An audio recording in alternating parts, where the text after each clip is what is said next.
அதெல்லாம் நல்ல உடம்புல தார்த்தியம் இருக்கிற போதுதான் தீர்த்த யாத்திரைக்கெல்லாம் போகணும். இப்படி ஒரு 5-6 அஷரை சொல்லியிருக்காள். அப்படி பரம்பிட்டு போடுறது ராஜாக்கள்லாம் வயசாயிடுதுன்னா பகவத் சம்பந்தமான பேச்ச பேசி நாமசங்கீர்த்தனம் பண்ணி பகவத் கதா சிரவணம் பண்ணி அப்படி கரையறணும்னு பரம்பிட்டு விடுற வழக்கமா. புரஞ்சய இடத்துல ஒப்பிச்சு விட்டு விகுட்சி பரம்பிட்டு போயிட்டாள்.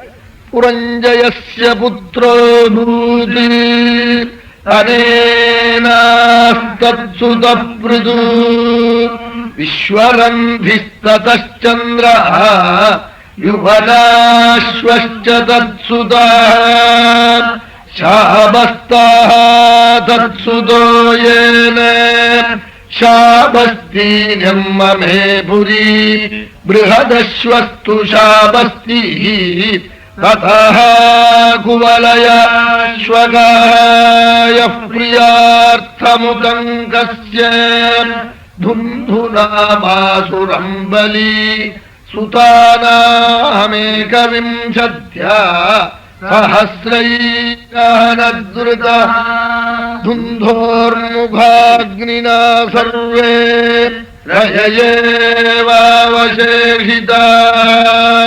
दृढाश्वः कपिलाश्वश्च भद्राश्व इति भारत दृढाश्वपुत्रो हर्यश्वः निकुम्बः तत्सुतः स्मृतः बर्हणाश्वो निकुम्भस्य कृशाश्वो दास्यसेनजित् युवनाश्वो भवद्दस्य सोनभद्यो वनङ्गतः भार्याशतेन निर्विण्णः ऋषयोस्य कृपाळवः इष्टिं स्म वर्चयाञ्चक्रुः ऐन्द्रीन्ते सुसमाहिताः राजा सद्यज्ञसदनम् प्रविष्टा निशितर्षितः दृष्ट्वा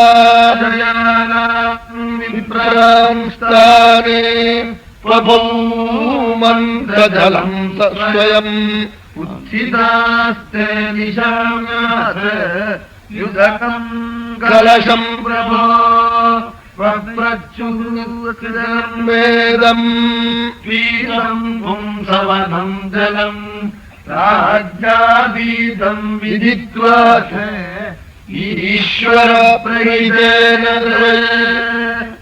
ईश्वराय नमश्चक्रुः अहो दैव बलम् बलम् उपावृत्ते निर्भिद्य दक्षिणम्.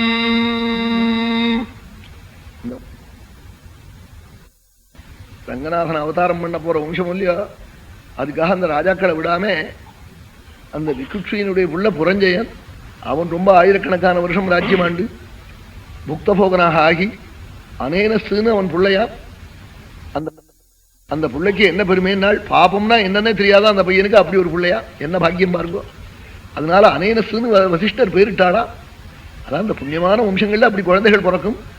அனேனஸ் நடத்துல ராஜ்யத்தை உச்சிவிட்டு புரஞ்சயன் காட்டுக்கு போட்டாள் பகவதாராதனம் பண்ண. அனேனஸ் ராஜ்யமாண்டாள்.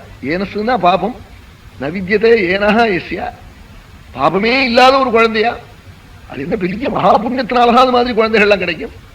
இந்த அனேனஸ் ராஜ்யமாண்டாளாம் பகுகாலம். அவன் ராஜ்யமாண்டு அவன் தன் பிள்ளையான புருதுங்கிற பையன் இடத்துல ராஜ்யத்தை உச்சிட்டு போட்டாளாம் அனேனஸ். புருது ராஜ்யமாண்டாள் பகுகாலம். அவர் ராஜ்யமாண்டு தன் பிள்ளையான விஸ்வரந்தி இடத்துல ராஜ்யத்தை உப்பிச்சாளாம். விஸ்வரந்தி பகுகாலம் ராஜ்யமாண்டாள். 10,000கணக்கான வருஷம் ராஜ்யமாண்டு சந்திரன் ஒரு இந்த ஆகாச சந்திரன் இல்ல, இந்த சந்திரன் வர எத்தனையோ பேர் இப்ப காந்தின்னு பேர் வச்சுக்கிறானோ இல்லையோ, அது மாதிரி சந்திரன் அவங்க அந்த அந்த வம்சத்துல பிறந்த ஒருத்தனுக்கு பேரு. தன் பிள்ளையான சந்திரனத்துல விஸ்வரந்தி ராஜ்யத்தை உப்பிச்சுவிட்டு அவன் காட்டுக்கு போட்டாளாம். விஸ்வரந்தி ததச்சந்திர சந்திரன் பகுகாலம் ராஜ்யமாண்டு 10,000கணக்கான வருஷமாண்டு தன் பிள்ளையான யுவனாஸ்வன் இடத்துல ராஜ்யத்தை ஒப்பிச்சாளாம்.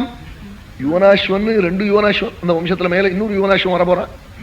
என்ன எதையோ சொன்னத்தையே சொல்றாருன்னு நினைக்க போறாளேங்கிறதுக்காக சொல்றேன். 2 பேர் வர போறாள். தசரதனும் 2 பேர் இந்த வம்சத்துல. அப்படிலாம் பேர் இருக்கும், பெரியவாளுடைய பேர் அப்படி தொடர்ந்து வரதுண்டோ இல்லையோ. அது மாதிரி அந்த சந்திரன் தன் பிள்ளையான யுவனாஸ்வன் இடத்துல ராஜ்யத்தை ஒப்பிச்சுவிட்டு காட்டுக்கு போயிட்டாள். காட்டு போய் பகவதாராதனம் பண்ண போயிட்டாள். பூநாழ்ந்த யுவனாஸ்வன் ராஜ்யம் ஆண்டு வந்தாளாம். அவர் தன் பிள்ளையான சாபஸ்த நடத்துல ராஜ்யத்தை ஒப்பிச்சுட்டு அவர் காட்டுக்கு போனார். சாபஸ்தா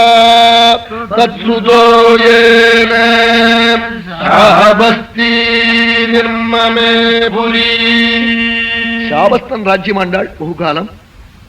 அவன் சாபஸ்தின்னு ஒரு பட்டணத்தை நிர்மாணம் பண்ணினான், தம் பேர் வச்சு அப்படிலாம் பண்ணாள். அந்த சாபஸ்தனுடைய பிள்ளை பிருகதஸ்வன் பேரு, சாபஸ்தியவன். அந்த பிருகதஸ்வன் பகுகாலம் ராஜ்யம் ஆண்டாள்.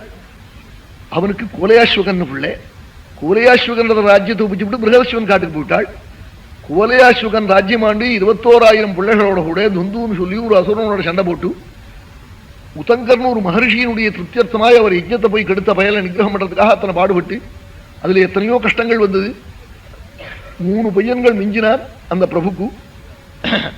அந்த கோலையாஸ்வகனுக்கு 3 பையன். 6 நாள் திருடாஸ்வ கபிலாஸ்வச்ச பத்ராஸ்வ திருடாஸ்வன்னும் கபிலாஸ்வன்னும் பத்ராஸ்வன்னும் 3 பேர்கள் மிஞ்சினாளாம். இப்படி 3 பேர்கள் மிஞ்சினாள். இந்த 3 பிள்ளைகள்ல திருடாஸ்வனுடைய புள்ள ஹரியஸ்வன். அவனிடத்துல ராஜ்யத்தை ஒப்பிச்சு விட்டு திருடாஸ்வன் காட்டுக்கு போயிட்டாள்.